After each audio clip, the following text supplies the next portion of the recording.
В единый день голосования сотрудники органов внутренних дел продолжают нести службу в городах и селах республики. В МВД по Ингушетии и оперативном штабе ФСБ обращают внимание жителей на необходимость быть предельно бдительными и внимательными.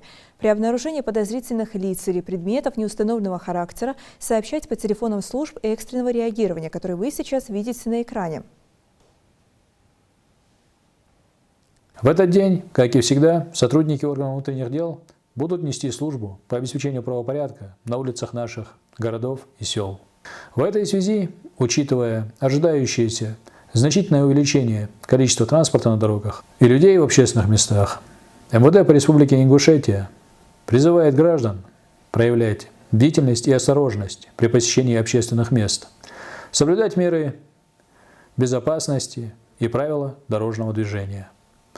Уважаемые граждане, при обнаружении любых подозрительных предметов, не трогая их, сообщите в полицию.